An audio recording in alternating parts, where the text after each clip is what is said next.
jump right into Lennex's topic here for the night. All right.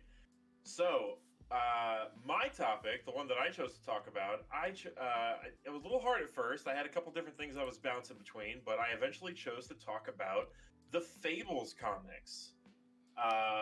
This is a somewhat not too well known comic series, but has managed to reach different levels of fame for different people. Uh, some of you might have played the Wolf Among Us game. Mimir, I think you have. Yeah, I really enjoyed that game. That game was a lot of fun. Oh, that game was a ton of fun. It was a great story. And not to mention that story I found out is actually canon for this universe. The author and creator was like, nope, the whole thing was written with my approval, so that whole thing is canon. It actually happened in the Fables universe. Nice. Well, that definitely makes me more interested to learn about the whole Fable universe there. Fables universe. I'm sorry. Oh heck yeah. Fable and Fables are different. So no, it's okay. So like you said with your topic with Kingdom Hearts, I didn't want to spoil the whole thing for you, and that's a little hard with Fables the further you get into it, because Fables really builds up on itself. Like story progression is intense, and it runs through like these very long like plot lines and arcs. I mean, the arcs are fairly self-contained, but like they all one builds after the other. Um, Fables originally launched back in 2002, and it finished up in 2015. In 2021, I think, 2021, according to my notes here, it says that Fables is going to get revived, and they actually ended up reviving it with a spin-off miniseries that I did not hear about until I started doing a little bit of reading. It was a Batman versus Bigby, a wolf in Gotham. Huh. Which apparently, again, according to the writer, is canon in the Fables universe, but it's hard. Like DC is not willing to comment if it's canon for them, because it's published under Vertigo Comics, which I think is one of the subsidiary houses for like DC Comics. I guess that technically could be canon, but given the nature of DC and Marvel comics in general, it's fun to assume that okay, it's a Batman, maybe not the Batman that or that a lot of people are familiar with, or whatever one is most popular, but it's a Batman. So Bigby met a Batman. Okay, And then who's Big B? Okay, sorry, yeah, I'm getting a little ahead of myself here. I'm very excited, but like you said, you played Wolf Among Us, so let me go ahead and dial this back, and I'll start back in the beginning. So, Fables is based off of this idea that all of the fairy tale and storybook characters that we're familiar with from popular literature, they're all people. They all exist. And and that a long time ago, they ended up running into a problem in their world that they call the Homelands. There was a rise of this new and powerful creature called the Adversary that scared them all out of their homelands, and then they fled to our world and shut off the gates behind them. And so they're living in our world as refugees in mostly in an apartment complex in New York City called the Woodlands, um, which is like a disguised apartment complex, like covered up with all these magical enchantments and stuff, and different artifacts and stuff that they brought from their worlds and their different stories. But it's funny to think about too, because these fables they also are largely like immortal creatures. Like they seem, it's the kind of immortality where you don't die unless someone kills you. So as long as no one kills them, technically a lot of these fables seem like they could just keep on going. Okay. So that's how, like, initially, because it seems like New York City would be a weird place, the busiest city in the world, trying to hide. Like, your whole goal is to hide from what they call the Mundies. It's their version of Muggles, where it's just like the normal people of the world. So it's like New York is a weird choice. Why would they pick New York? Is there something special about it? And it's like, well, no. It's just when a lot of them came over, it was, I think, the 15th century, and the New World was discovered a little bit after that, and they just decided, oh, it'd be a great idea if we could build a new home for ourselves in the New World. So back when New York was still called New Amsterdam, which was a very long time ago, they all decided, hey, yeah, we purchased a place for ourselves, a little piece of land, and we've got another spot upstate for some other friends of ours. Like, we bought this property early, so we got in, so we're probably fine. It's secluded, so it should be good. Cut to like 250 years, 300 years later, all of a sudden New York City is the Big Apple, the busiest city in the world, and they're like, well, we have to put some extra work in to cover up the enchantments, and we bought up all the stores on our street to help expand the illusion a little bit, but it's still the same idea where they're like, yeah, we're here, we're not moving. Gotcha. Okay, Because so they've been there a long time then. They've been there a very long time. And the adversary really scared the crap out of a lot of them. Like, just like his takeover was thorough. And so, like the game showed you, like I'm presenting this to you in context also with the game, because and a lot of people also only know this through the game. But a lot of these characters aren't quite exactly as they are portrayed in the stories.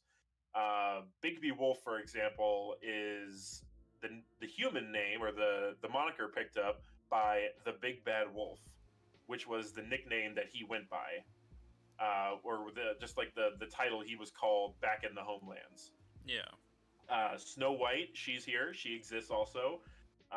Beauty and the Beast are both characters that exist, and they both refer to each other as Beauty and Beast.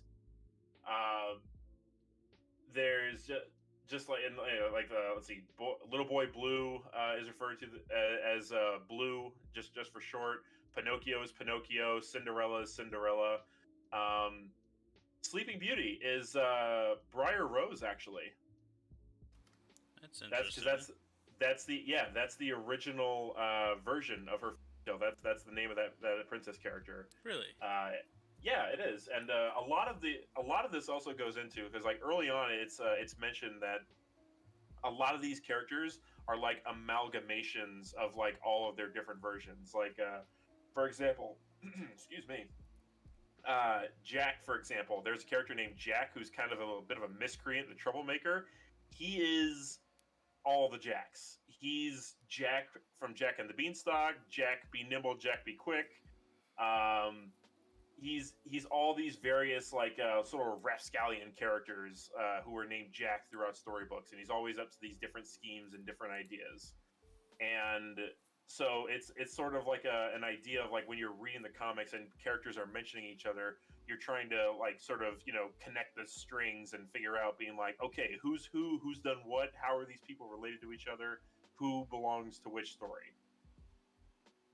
Okay. And so you're trying to piece it all together. And so, but I'm getting a little bit ahead of myself again. I apologize. But so anyway, all these characters are living in the world together. The thing is, though, is that in the woodlands, in the apartment building, you have a lot of characters who are like able to pass as human. That's where they stay. But then they have a property in upstate New York that they bought again back when it was still New Amsterdam. Just this huge piece of land that they just call the farm. And on the farm is where they keep all the animal fables that can't pass off as human and just can't live in the city. Didn't they call it something like their like shimmer or something like that? Like didn't they have a name for like their disguise? They did, the glamour, and if you're okay. wealthy enough, you can afford the glamour, and that's one thing that always caught me a little bit weird too. That like some of the fables weren't able to like accumulate enough wealth, because it's mentioned in the comics, and this is just a throwaway line without giving too much away. That Fabletown doesn't really tax its residents. They charge rent for the woodland apartments, but it doesn't seem like they really have too much income otherwise. They mentioned that the majority of the government is propped up based on donations that they get from like the wealthier tenants who manage to escape the homelands with their fortunes, and they hawk it as businessmen and women in our world and manage to keep shit going. For example, Briar Rose, Sleeping Beauty, she actually one of the blessings at her birth was that she'll always be wealthy. And so it's even commented on the story, being like, that's a very overpowered blessing for her because she always finds her way to money. So it literally means nothing to her. She could give away every cent she owns one day, and then the next day she just wins the lottery. which is incredibly useful, and it makes me curious as to how it's not exploited more. But for some reason, I guess it's not. Maybe they're afraid of straying the magic, or I don't know, attracting too much attention to themselves. But in any case, the like we see in the game, and also they mention in the comics, being like, yeah, Fabletown government basically has to run mostly off of the donations of some of the richer members of the community in order to stay afloat.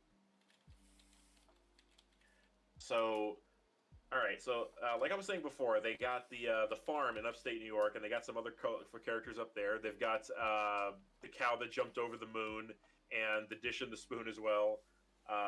Just all these different nursery rhyme characters. Something interesting I noted also, and this is something that was also in the game. Ichabod Crane from The Legend of Sleepy Hollow. That's a fairly recent story, and based on the timeline that Fables has, that happens after the Fables originally started coming to our world. I guess I don't know how long ago did that come out. Do you know? The story of Ichabod Crane and the Headless Horse, that was I don't have it right here in my, but from what I understand, that happened in colonial America. Okay. I just wasn't sure, like, you know, if that was part of, you know, like the introduction of that, like, fable or that character or whatever, if that was part of this whole universe. Well, it kind of is with like the setting and everything, because it mentions how Ichabod Crane is like a school teacher initially, and how he's trying to win the heart of this pretty girl in town and all that stuff. And the story, from what we get, it's like the stories that we're familiar with, they're mostly accurate, but it's like we caught the bootleg versions of the stories, because like their actual stories are somehow different. Like the grittier details aren't mentioned in like the more glamorized versions that we know about, especially because you can't tell kids like the nitty gritty details of some of these stories. Like if you ever look up like German fables, for example, or like the old European versions of Fabletail, of these stories, you'll find that they get pretty messy pretty quick. Yeah. But the Ichabod Crane one I brought up because he's a character that you'll remember from the game, and also because he's a good example of this. His story takes place in colonial America, but the fables came to our world in just about at the dawn of colonial America. And so it's like, how did his story come over here? Like, how did, like, a lot of these stories like don't quite match up with where they emerged in our world to where their characters happen. Like all these tales happened to them before they showed up in our world, or at least most of them did. But then it's like, but somehow they're already written down, like they're known about. It's one of those weird magical traits of a lot of the fables, where it's like their stories are more powerful in a lot of cases than they are. As a matter of fact, one of the key components of the fables lore is that the more well known your story is, and the more popular you are as a character, the harder you are to kill as a person. So. Okay. There's like a bunch of characters who are like, they're extremely famous, so they're extremely well known, and it's like, oh, they're incredibly powerful because they're so popular. Like this is not giving too much away, but there's a conversation happening between Snow White and another character where she's talking to Snow, and she's like, Snow, you experienced this traumatic injury like in the last issue, and just you're still alive. I'm still talking to you. Like, how is that possible? If that had happened to me, I would be dead. It's because you're so popular. You're Snow goddamn White. She's like, the Mundies will never let you die. They love you too much. That's actually pretty interesting. So, yeah, the more your story is known, like, the better off you are.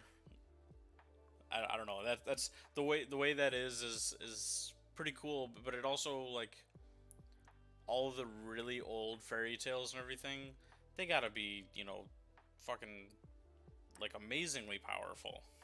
Oh yeah, like the super well known ones. Like we were talking about Disney a little while ago. It's like, just think about done for some of these fables. Like, how powerful do you think characters like Cinderella or the Big Bad Wolf are, based off of how popular they are in our pop culture? Yeah.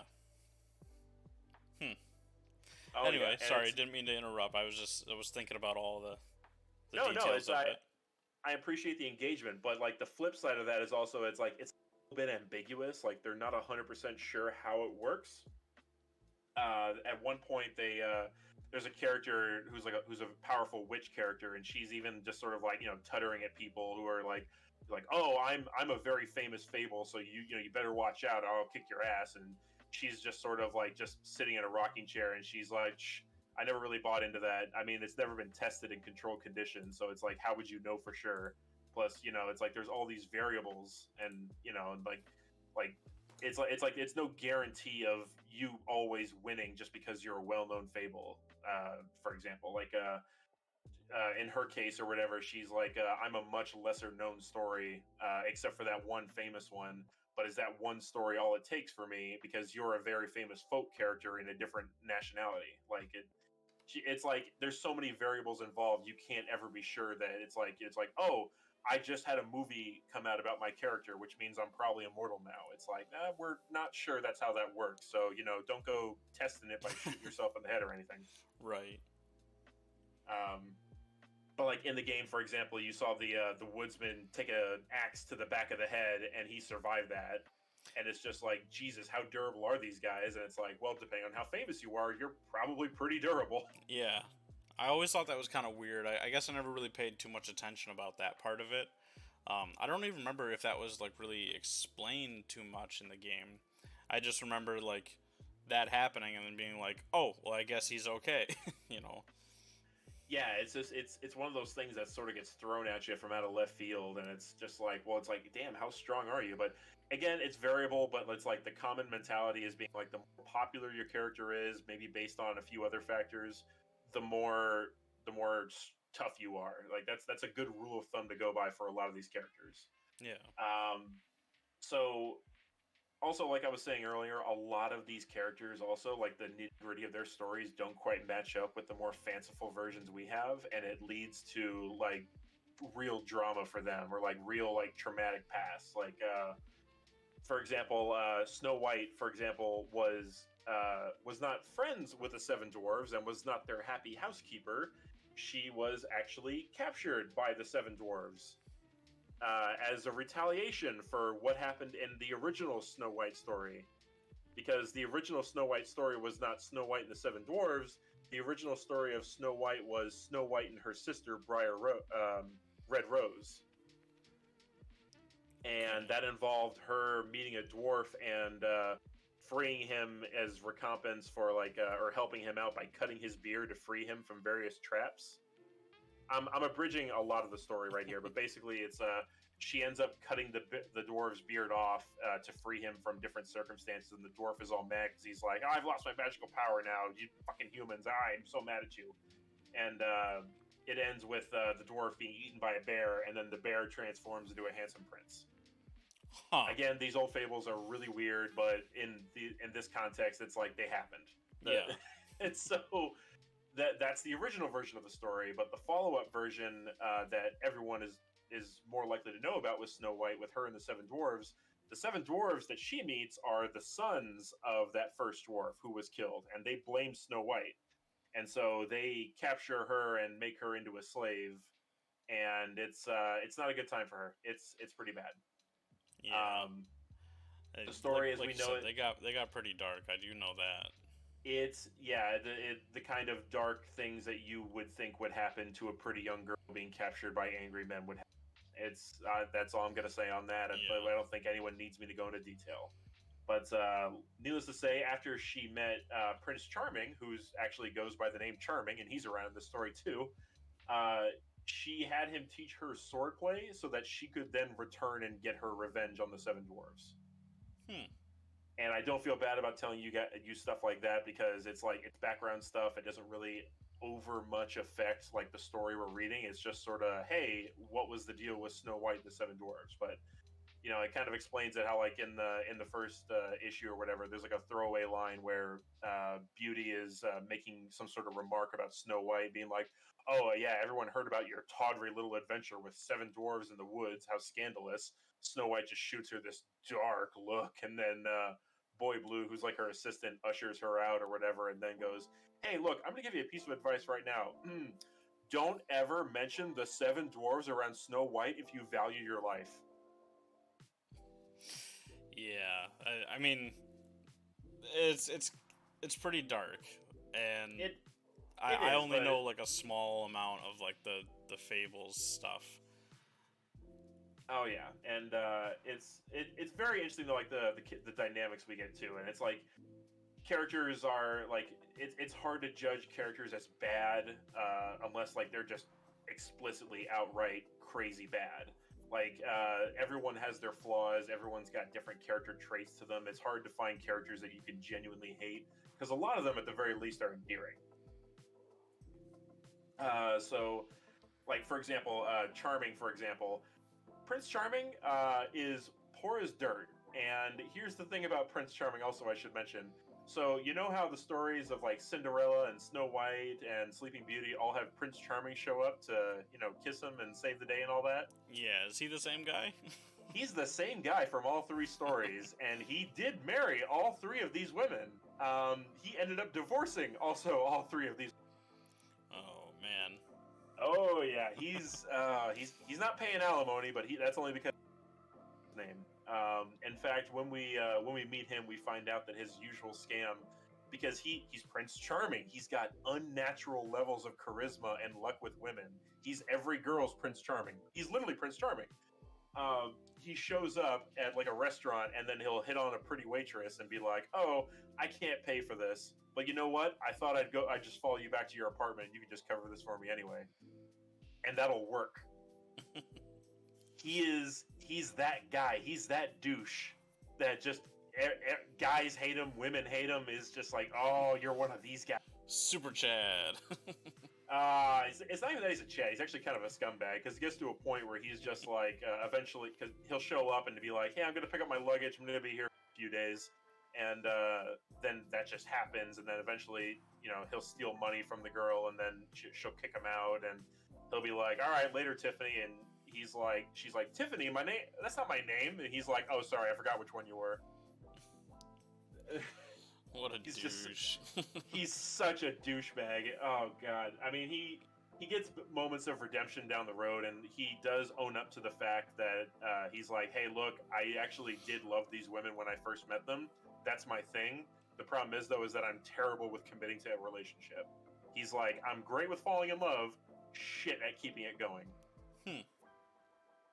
Which, it's an interesting trait to be aware. Like it's interesting that he's aware of it, like self-aware, but yeah, it goes into the fact that it's like, all these characters are centuries old at the minimum, and so it's like they've become much more like sure of themselves, like aware of who they are and what they're about.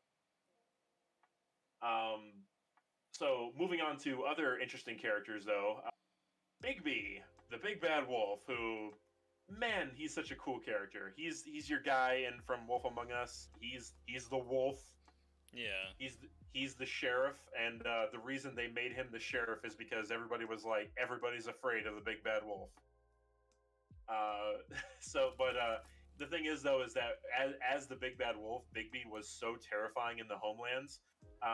His backstory is a little bit disjointed. We only pick up pieces of it, but the best I can piece it together is different stuff. Like he did at one point. He was originally the runt of the litter. He swore to get bigger as a puppy. He's like, okay, in order to get bigger, I gotta eat things that are bigger than me.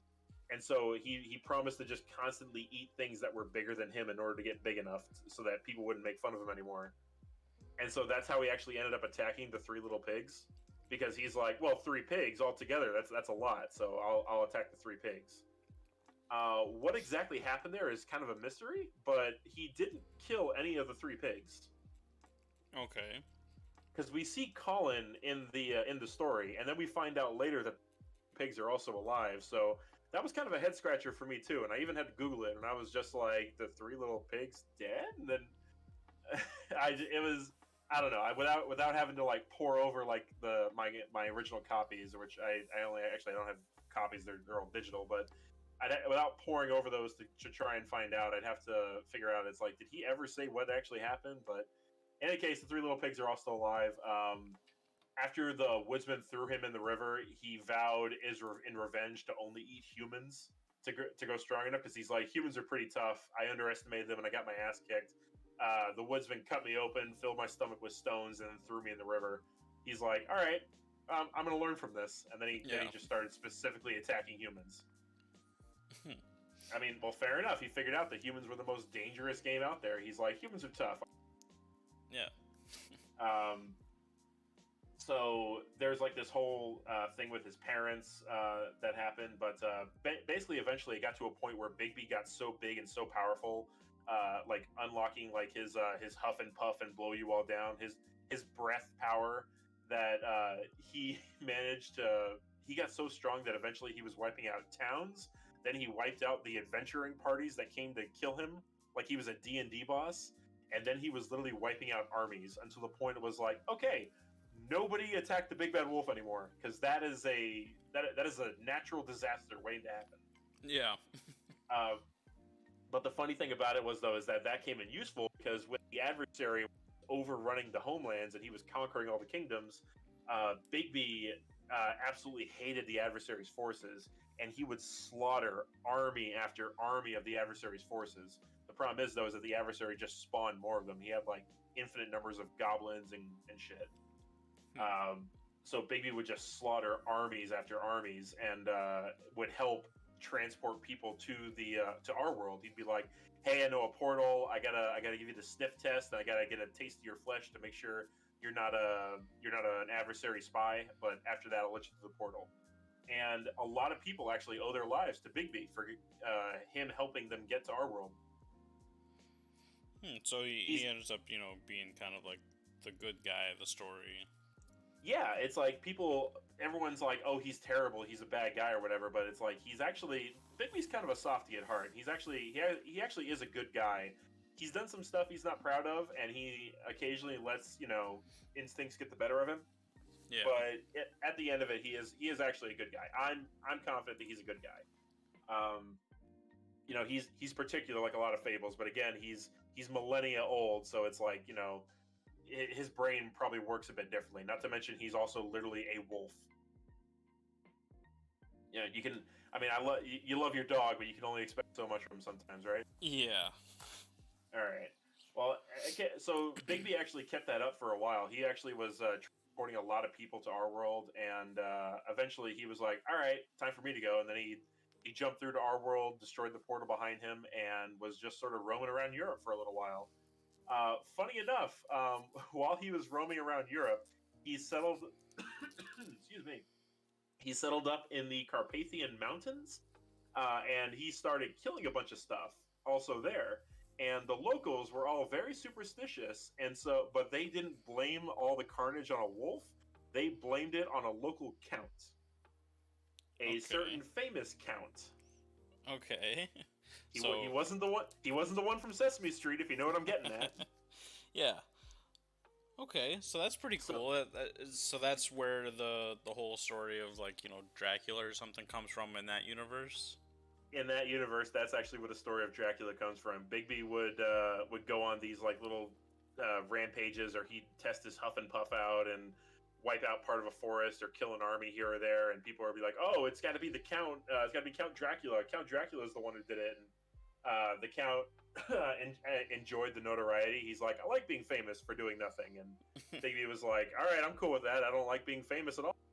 Yeah. And the Count was like, "Oh, I think we've reached an accord," and they were just like, they were good buddies. That's pretty cool. I didn't know that was brought into it at all. That gets mentioned later on. It's a funny little thing. Bigby also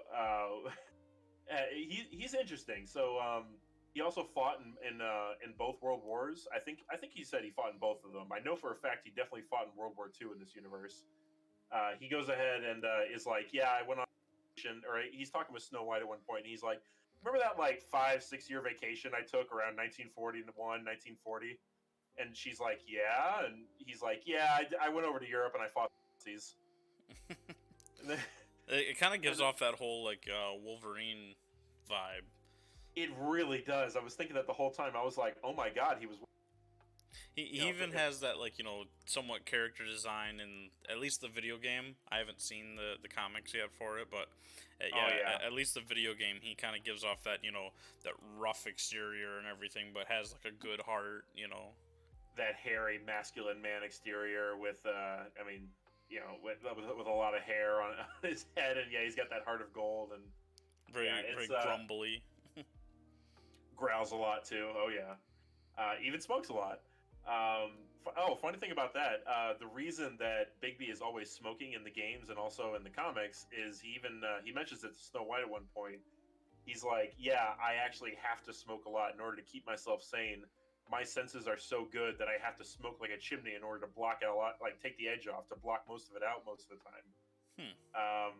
He's like, yeah, I smoke because it's like I can smell the thousands of different people with their thousands of colognes and the thousands of different restaurants and all the garbage and all the other stuff that just goes through the busiest city in the world.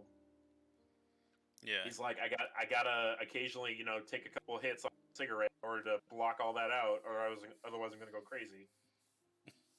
Yeah, I don't blame him. If you had super senses like that, you know, that's you Oh gotta yeah, do something.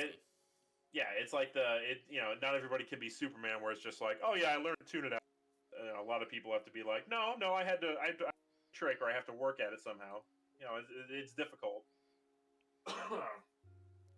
So yeah, so another thing about Fables is that also like a lot of the characters as we see, like also in the game, like a lot of them live in the apartment complex. Other ones are scattered around New York a little bit.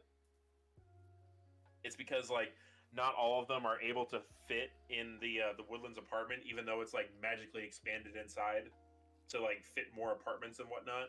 Yeah. So they have like people scattered all around, and then there's like different outposts like scattered about based on like where certain characters need to be. Santa Claus, for example, is a fable and exists in this world. Makes sense. I mean, Yep, and kind of goes with the whole territory. oh yeah, and he specifically when they talk about him at one point, they're like, "Oh yeah, Santa Claus is here, but he has to stay at the North Pole in order to guard the gate up there in case anyone tries to come through." And because Santa is just insanely powerful because he's one of the most well-known fable characters of all time, he's able to, you know, they're like, "Oh, it's just Santa up there. He's got maybe some helpers, but it's Santa. He's the real guardian of the North." Yeah, that's pretty cool. Yeah, and it's like they don't mention him too much, but every so often they're just like, "Oh yeah, no, do that's why we're not calling in Santa to help us this time or whatever." But you know, the writer is like, "Yeah, Santa's a super powerful character. I don't want to overuse him because if I do, he loses his power. Like when Santa shows up, you should be like, oh shit, it's Santa." I can respect that though. Like the phrasing of it is, I do like the idea. It's like, oh yeah, you gotta not overuse a character in order to make their impact mean more when they do show up. Yeah. Real quick, I think every now and then you're cutting out again a little bit. Oh God. Okay. Well, that's So I didn't know if it was something you were doing because I heard some clicking, but I just wanted to just give you a heads up in case it was something that you were clicking on or whatever. no. That was just me moving through notes. I'll try and be careful here. Okay, because I think it may be okay in the recording, but yeah, we'll see here. I'll be careful. Okay. So I don't want to spoil too much about the actual main Fable story to you because I do want to encourage you to read it, encourage people to read it, but it's very good. The very first issue is like background on a lot of characters, and it's also a detective story. We learn about like Bigby doing like a murder investigation, and it's very interesting how he goes about it, and it's also got a little tongue in cheek humor to it, where he's sort of like laughing about it. Like at the end of it, he literally parlor room scene where he calls in all the interested parties, and he's like, he does everything except, "Ladies and gentlemen, I've gathered you all here to name the murder." You know, he's wearing like his coat and everything. At the time, he's wearing a suit, and he walks in, and he's like, "Yes, I'm very fancy right now, and you're all going to listen to an explanation of how clever I am." Yeah. It's very fun, and he even says, being like, "There's every detective dreams about having a moment like this, so you're all going to indulge me right now." And I guess everyone just sort of shrugged their shoulders, and they're like, "Okay, whatever. Bigby's gonna explain it all, I guess." Let's see. So Yeah, so the very first one is a murder investigation and a little bit of background information, and then from there it sort of stems out into like the story and things building up and explaining more about how this world works and how they hide themselves from the attention of the wider world and all that stuff. Let's see here. There's just some other interesting facts that I went ahead and I wrote down, little interesting tidbits that I thought were that were kind of cutesy, but also don't give away the main story. Let's see. There is a spin-off series as part of the books that about Cinderella. Cinderella is she's sort of the one that everyone sort of like forgets about in the community because they think that she's just like the ditzy girl. She's Prince Charming's third wife that he divorced, and Okay. everyone's like, oh, and yeah, and then after she got to New York, she opened a shoe store called the Glass Slipper, and That's pretty cool. that's kind of cool, but it gives her like a modest. She's the owner and gives her, and she's like, oh well, I'm not super rich and I don't have this high-ranking government job, so Yeah. you all look down on me. And the other like Snow and Briar Rose are like, well, that's not true. We don't do that. I mean, and she's like, whatever. I'm going on vacation, and then she sort of like strolls out, hoity-toity, and they're like, okay, maybe we do look down on her just a little bit.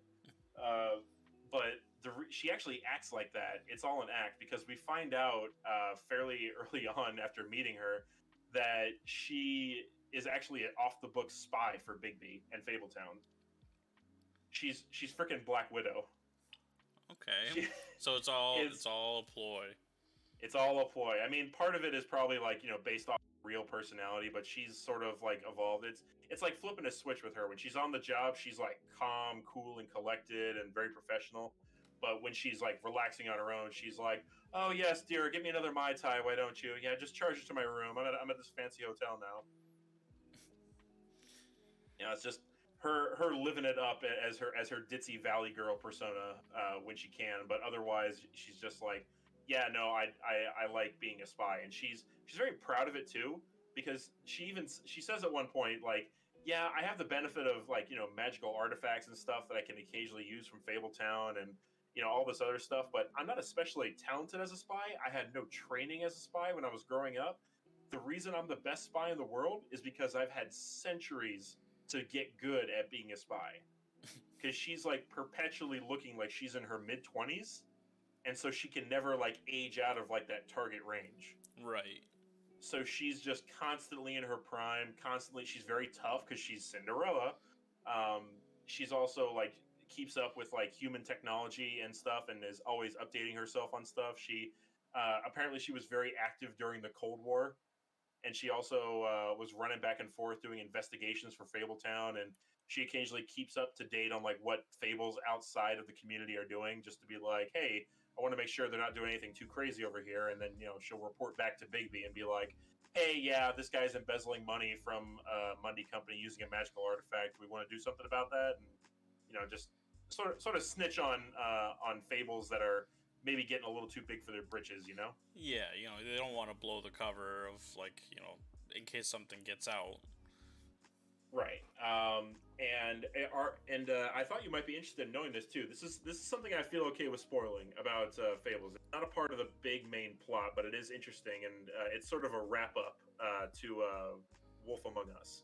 So Cinderella at one point goes after Ichabod Crane. You remember the game? What happened to Ichabod? Not quite. It's been so long since I played it. It has been a while.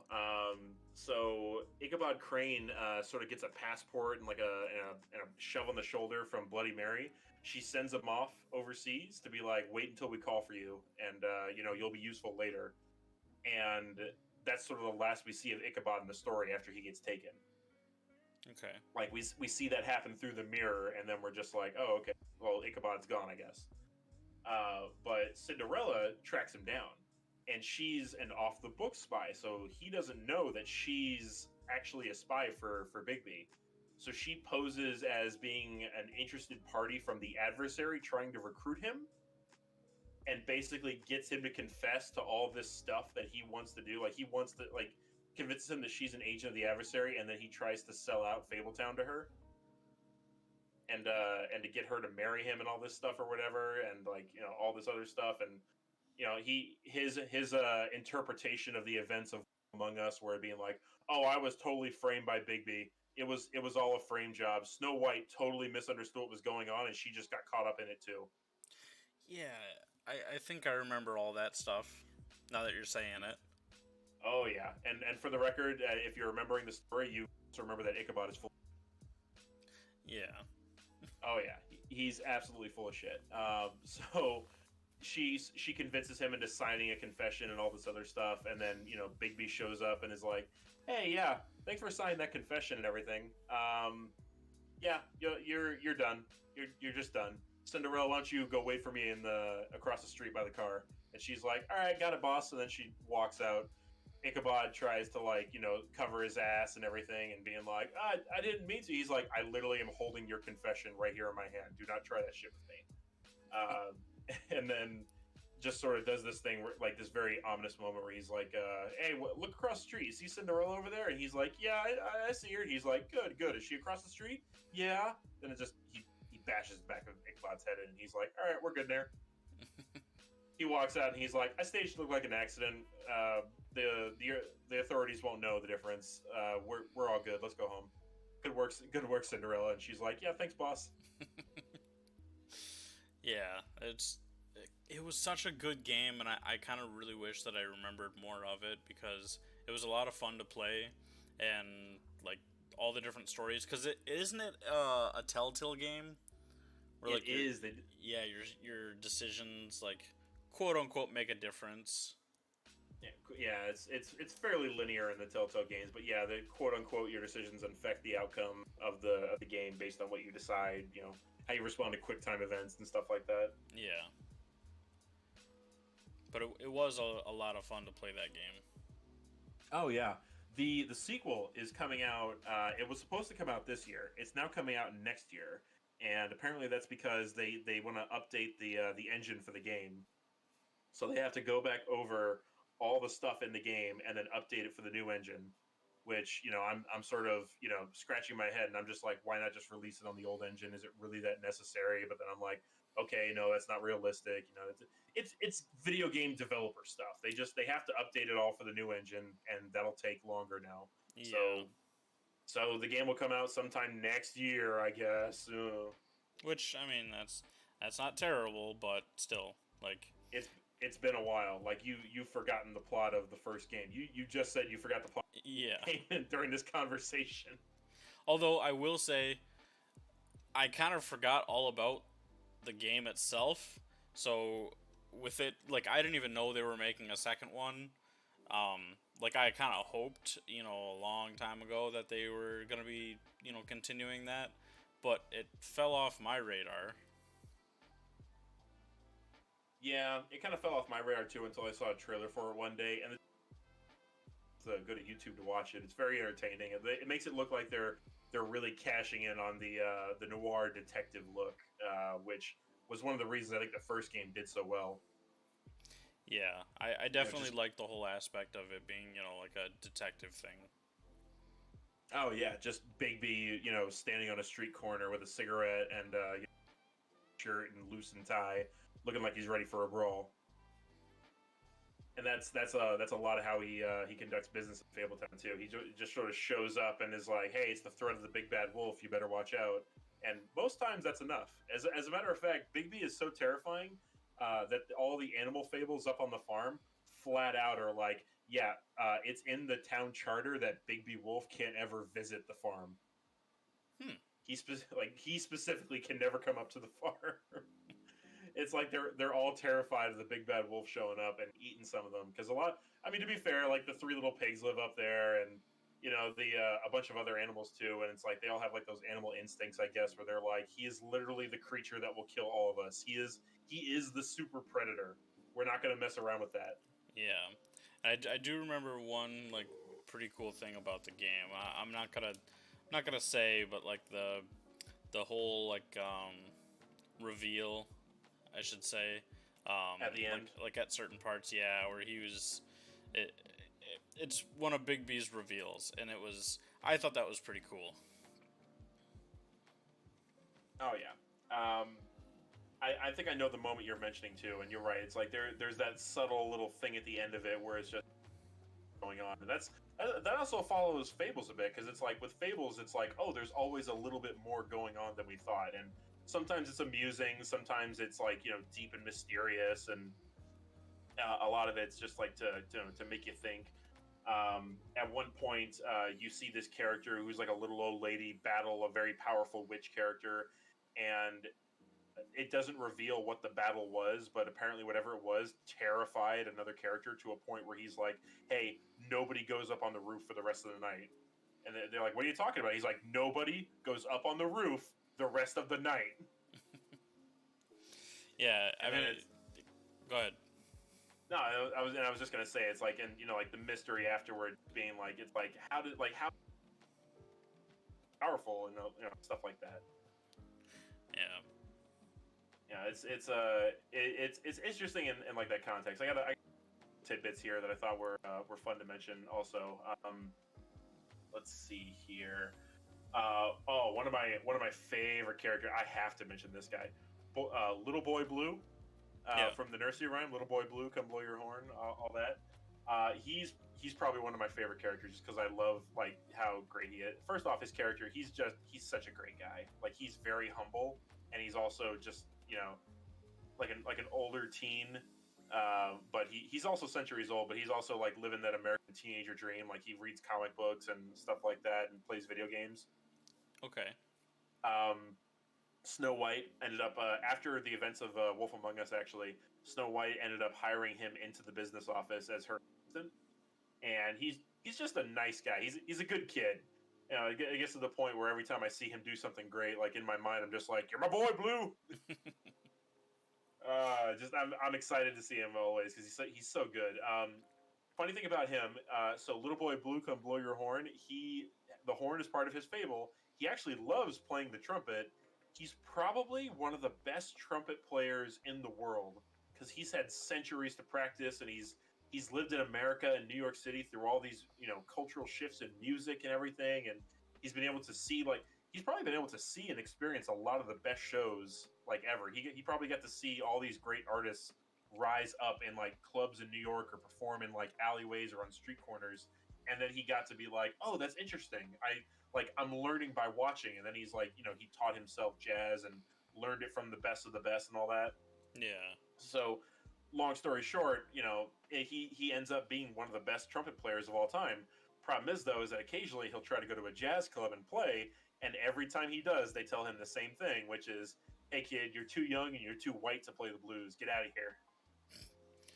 Yeah. And he's just like, "Ah, come on!" Like, it just really puts him down. He likes, occasionally he'll play for like his friends, or he'll play at like the events for the Fables and stuff, but a lot of times he doesn't get to play for the public, which is kind of what he wants. He's a musician, and he like, for him, it sucks that he can't usually perform for that big of a crowd. Yeah. He needs better audience, a bigger Yeah, audience. like, it doesn't put him down too much, because he's got his friends and everything, but at the same time, it's disappointing for him to like be turned away, because he's like, "But I want to play," and they're like, "No way! You're like 16 years old, kid. Go home. It's a school night." And he's like, "Ah." Along a similar note, Pinocchio is also in this story, and there's a lot around Pinocchio. He's actually a major character, but when we first meet him, he's outright complaining, because he's still in his little boy form, and he's like, "I hate going out," or whatever. It's bullcrap. And they're like, "What are you talking about?" And he's like, "That stupid blue fairy. Yeah, she turned me into a real boy, all right. But the thing is, I'm just a boy. She never let me grow up into a man. The stupid fairy took the spell literally. If I ever find the blue fairy again, I'm gonna punch her in her stupid face." Yeah, that's the downside of being trapped in your fable. Is, I mean, you're trapped. That's who you are. Yeah, he's very much stuck in his persona as the boy, the puppet who turned into a real boy. And the thing about that also, fairies as they exist, also, it's sort of like that mythological quality that we know about, where it's like, you got to be careful how you phrase stuff, Yeah. because you never know how they're going to interpret it. So the blue fairy apparently really didn't find anything turning a puppet into a real boy and then leaving him as a boy for. Yeah. So in her mind, she did no wrong, but eventually this very human thought process in Pinocchio is like, this is crap. I wanna grow up. I wanna have my balls drop. And he's actually talking like this. He's like, I wanna have my balls drop. I wanna get laid. Yeah. Don't fuck with the Fae, kids. Oh yeah, that's a rule of thumb for a lot of fables. I don't think they ever explicitly say it, but a common theme through stories is never fuck with the Fae. I mean, that's just, in so many like stories about folklore and everything, it's like you don't fuck with the Fae. You don't like go into like mushroom circles. You don't like go through holes in trees. Like, don't fuck with the Fae. Don't offer them anything. Don't take anything from them. Don't tell them your name. Don't talk to weird spirits in the forest, no matter how nice they seem. It's like, it's just a bad practice, people. Just cut it out. Specifically, this audience right here. I know some of you talk to nature spirits. Cut that shit out. I know that shit seems fun, and I know you want to get away from this world, but that's why we have podcasts like this. Yes, we have VR headsets. We have technology. Stay away from the Fae, kids. It's bad for you. Don't give your name at Starbucks. They will take your soul. Always use pseudonyms. I always use a pseudonym at Starbucks. You think I'm going to trust those people with my real name? So another some other funny stuff. So Boy Blue also interesting thing about him is that he actually was a squire. He was a squire to Colonel Bearskin at the last castle on the homelands. Like that, before it fell to the adversary, there was one castle left with one portal beneath it. A river that was only traversable by a special boat, and it was smuggling out the last of the refugees as the adversary's armies were closing in. Boy Blue was a squire to Colonel Bearskin, who is like from his own fairy tale about the knight with the bearskin cloak and everything. It's all these characters. Like it takes some research to figure out who they all are. I actually, for the longest time, I thought Colonel Bearskin was like a stand-in for someone else entirely, until I had to do some deep diving research and be like, oh no, there's a whole fable built around this character. Like it's a French fable or whatever from like the 13th century or something like that. But it's like, dude, a lot of this goes really deep. Like the author, it's all one guy. He really knows his fables. I was gonna say, did you ever figure out like where he originated and everything? But yeah, you said French, so that's pretty cool. I didn't know about that one. I might have to do a little bit of research on that. I like learning about new like fairy tales and fables and things like that. So this this definitely was like one of the things I was kind of excited for, is for you to explain to me like the connections that these have with actual fables. Oh yeah, and then and a lot of these characters also, like I said before, it's exactly as it's depicted in our world, but we can at least draw general lines based on the characters we're seeing. Right. Like we see Robin Hood is also one of the people at the last castle, and there's this one Nordic character. Her name is like Vernhilde or something like that. She's famous for having like a magic spear that can hit any target. Okay. And there's like this cool little dialogue between the two of them where they're talking about how like she's like, oh, I can.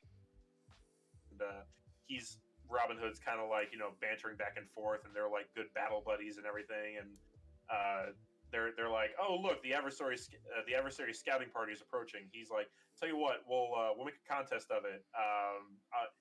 Points are you shoot him in the head, 2 points if you get him in the eye. And she's like, hi, you're on. And it's like they're talking to me and like, so what's the contest? They're like, what do I get if I win? And he's like, I'll tell you what, the loser has to show up at the feast tonight wearing a very pretty dress. And she's like, great, I'll take the same prize. I imagine any dress that'll fit me will fit you. And of course, Vernhilde wins, and then Robin Hood shows up to the feast that night wearing a dress, and then it's all everyone takes it in good humor. It's sort of just like, oh, Robin Hood in the dress. Yeah. Yeah. No more men in tights. Yeah. It's good. It's got all these great little inside jokes. Like, there's a lot of moments where it's like very dark, also, because a lot of these stories deal with very dark matters. But it's interspaced with like lighter moments like that. Like even though a lot of these people like they're at the last castle, like they're waiting for the last boats out. They know there's a high likelihood that they're all going to die. but they're still like, you know, keeping the spirits light. You know, there's these moments where you're like, oh, I like these people. They're real people in this context. Yeah. Yeah, but the reason I was mentioning is because Boy Blue was so he was the squire, and he sort of had a romance with Red Riding Hood at the last castle, and she offered, because it's like only married couples were on the last boat out, so she offered to marry him because she sort of fell in love with him. She's like, how about we get married and then you get a place on the last boat? And he's like, no, I'm too loyal. Like, I owe Colonel Bearskin like everything.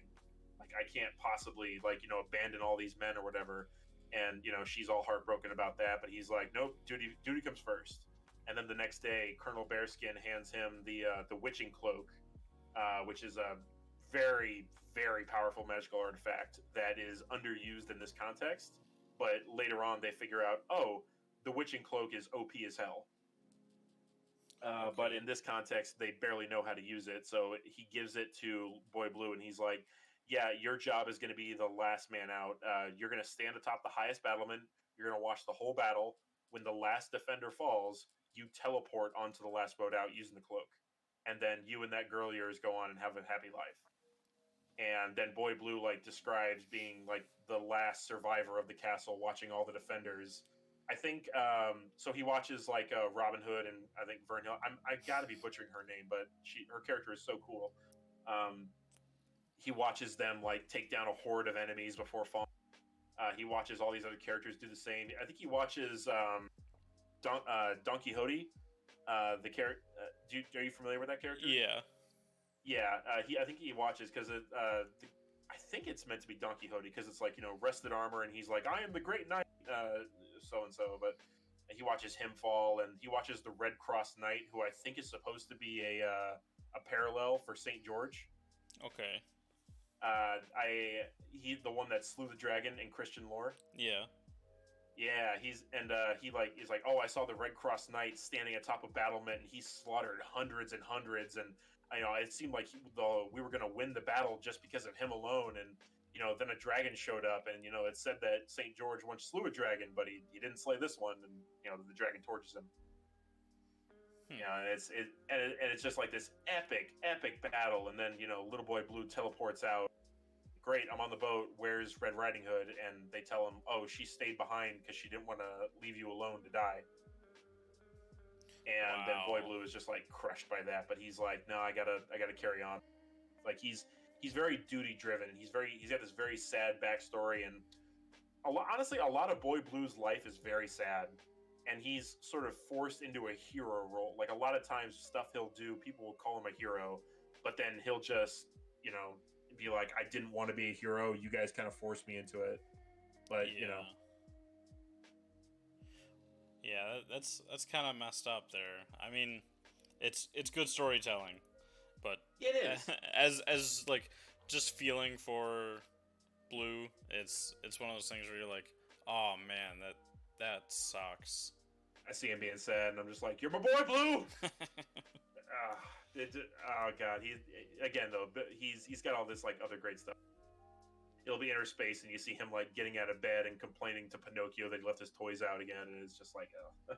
These guys are like, again, it's like very serious and very sad subject matter, but it's also like, you know, their space with bits of humor. Like one last one is like, for example, you know about the Frog Prince? Yeah. The classic.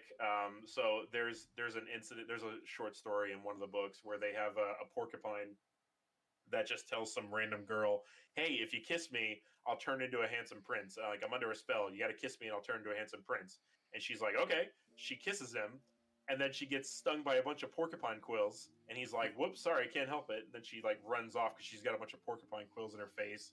And she's like, "Ah, you didn't even turn into a prince, you piece of shit!" And she runs off.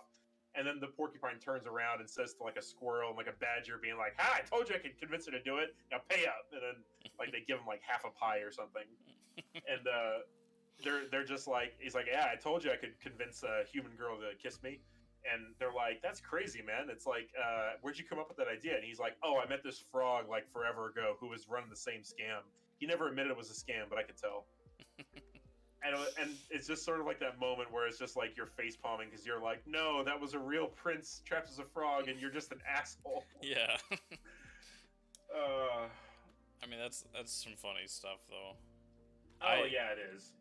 I really like, like all the fable fairy tales, like the original stories and everything, and having them finding out that there's like an actual like whole series on this, like that's definitely something I'm gonna have to look a lot more into, because it's fun stories, but also kind of serious, like dark Oh humor yeah. and everything too.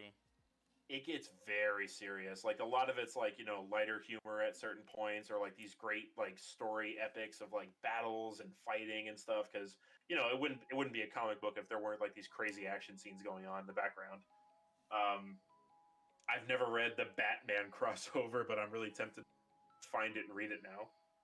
Yeah, I'm not Uh a huge DC person, but I think that'd be interesting, especially since, oh like yeah. you said, they're kind of the same, like, uh, would you say it was the same publisher? Yep, it's the one Yeah, writer, so he keeps the story straight. There's little stuff that it's not like it's breaking the lore, but it's sort of like makes you scratch your head, where you're just like, the more you learn, the more you're like, oh, I want to, like, it adds extra layers of complexity to it, where you're just like, oh, this is new information. Like, how do I assimilate this? Like, like, how does this fit into what I already know? yeah, Um, yeah, like there like well, I shouldn't give away too much more, because this starts to give away actual plot for like the main story and everything. But yeah, no, like a lot of these characters are just like they're fascinating. Like, it's not just like oldie timey fables either. Like, it's some more modern literary figures from like different countries and stuff too, and different bits of literature. Like Ichabod Crane was the example I used, where it's like a little bit more modern. Um, Bluebeard, who was a character in the game, he was from a French fable also, I think, about the guy who marries women then kills them. hmm. Um, oh, also, I found this out too while I was doing my. So Cinderella has like her own little spin-off series. In that series, Puss in Boots is a character. Really? I'm shit you not. This was amazing to me, because I was like, there's and it's from Cinderella from Fabletown with Love, which is James Bond parody right there. So right away I clicked on that. Right. But yeah, Puss in Boots is a character that she can call on using like using a magic bracelet. She calls on like Puss in Boots to like come and help her out in battle sometimes, and and Puss in Boots is an actual literary. He's not just like a Shrek character, which amazed me, because I was like, oh, he's based on a real thing. Uh, he's based on an old European fairy tale from the 17th century about a anthropomorphic cat that just helps people. And he carries around like a sword. He's got like a little tricorn hat, and he's got like a coat and a cravat on and little boots. Huh. Yeah, It's I didn't know about that either. That's that's pretty funny. it's very funny, and again, it's like you see something. Is that a thing? Or like you look it up and holy shit, I had no idea Puss in Boots was a real fable character. Huh. Yeah, that's Like it, that's definitely one of the ones. I still haven't seen like the new Puss in Boots movies or anything. Like, I only yeah, really neither have I. know him from Shrek, but that's pretty cool that he's got like an actual fable. Yeah, and it's crazy that he has a Spanish accent in the Shrek movies too, because it's like he's French. I think the story was also translated into Italian and German. I think primarily he's meant to be French, but it's also German and Italian. And I'm like, but somehow they made him Spanish. Yeah, well, I mean, they used Antonio Banderas, so You know what? I completely missed out on that. You're right, because they used Antonio Banderas. They're like, huh. I mean, come on, you got Zorro to voice your sword wielding cat. What are you gonna make him? French? Come on. Yeah, I mean, they could have did something like what's his name? God, I don't know why I'm blanking on it. The Wesley from the Princess Bride. They could have did like a more like posh Oh, accent or something. They could have used somebody like him and kind of based it off of that. That would have been kind of cool. Because you're right. Yeah, he's kind of more English, less like French or anything in The Princess Bride, but he's still got right. that like suave attitude. They could have did something like that, but I think Antonio Banderas did a pretty good job with like handling that, because he does remind me of Zorro. So Oh, absolutely. I mean, when you have an opportunity to cast what nationality this character was before, they just became Spanish descendant of some kind. Like yeah, it's going to be Antonio Banderas. You're not going to miss out on that star power. yeah. There's it's like other like funny stuff too. Speaking of sword wielding, they also have like other funny stuff in here too, like the Vorpal blade, which is a good demonstration of like how overpowered some of the magical artifacts and aspects of Fables is. Because think about how powerful and like all encompassing some of these magic artifacts are in some of these stories. Like they're like the witching the witching cloak, for example, is like super overpowered when we see it employed in the story. But the Vorpal blade from Alice Through the Looking Glass, where it's like every time the character wielding it, it's like a one hit kill weapon every time he uses it, and it's just like, oh, right, and that's accurate as compared to how it's described in the story. It's it's basically a one hit kill weapon. So you see a character like a character wielding it, and he's going up against like a super powerful knight or a dragon or something, and he's like, okay, and he just swings the sword once, and the character's dead, and he's like, all right, that was easy, and he walks off. Yeah. And of course, because it's oh god, because the Vorpal blade makes a distinctive sound. It's also a D&D item, as I was recently reminded of. Yep. The Vorpal blade also makes a sound, snicker snack, every time it swings, and I'm like, how does a piece of metal make that noise? Yeah. I mean, it's kind of become like a lot of things. Like, it's also like a Magic the Gathering card and everything, and it's like it's become its own like staple. Oh yeah, Like and when something's a Vorpal blade, that's kind of like where it stems from and everything. But it definitely is supposed to be more like a staple item now. Like in almost every universe, it's supposed to be kind of like universal. Yeah, I think it's generally like, because I had to Google it first. D&D references and like you said, Magic references, and I was just trying to track it down, and I was just like, but where's this from? Yeah. One last little thing before we wrap this up. There's other like a little funny bit of dialogue that I wrote down where Snow White is talking with Jack. I remember Jack's the con man with he's got some scheme going on. Like, one time he tried to steal Santa's naughty list.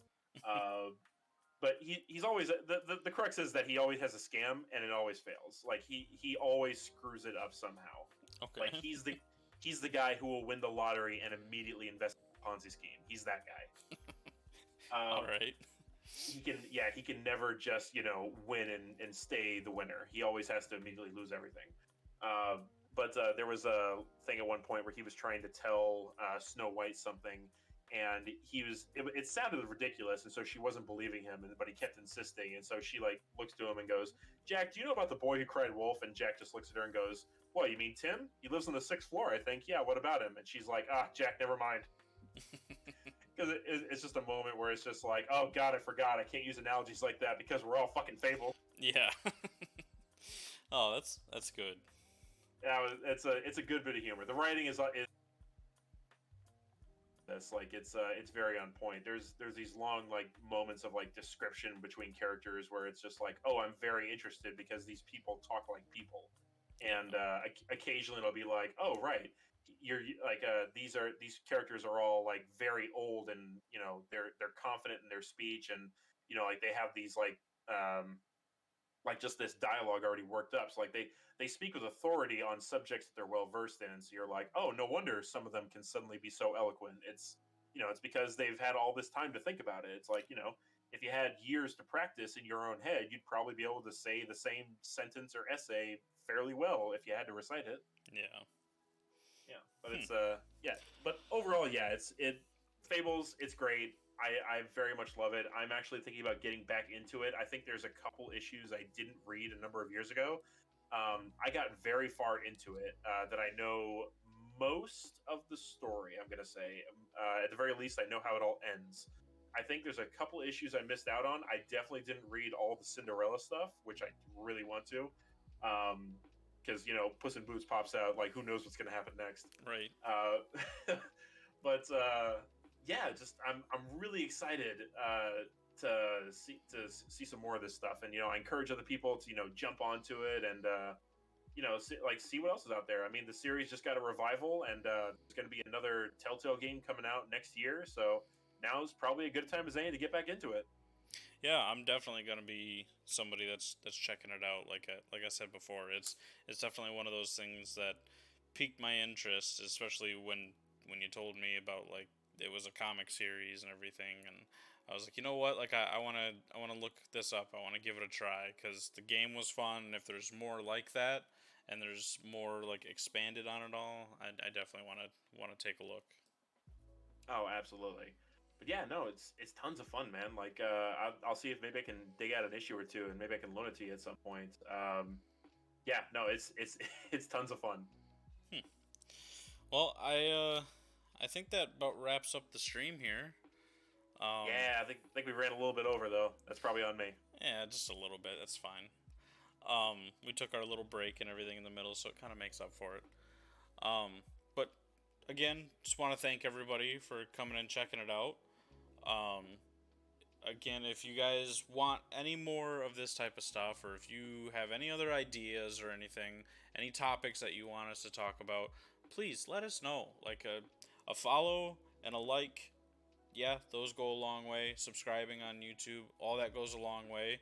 But really, like going in and commenting, interacting with us, letting us know what you think, that's going to help us a lot. Yeah, we love to have you guys interact with us, or at the very least, I do. A little bit of a shut in sometimes, but I love interacting with, even if only to talk trash to you.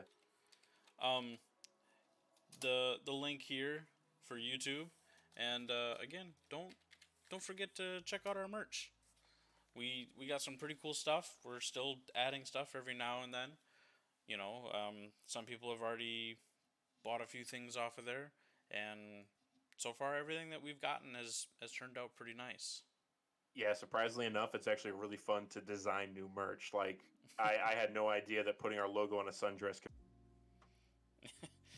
You kind of cut out after the sundress part, but No. but yeah, like there's a lot of stuff in the store there, and little bit of anything for everyone. Yeah. So again, want to thank you guys for checking us out, and hope you all enjoyed. Peace, guys. Take care of yourselves.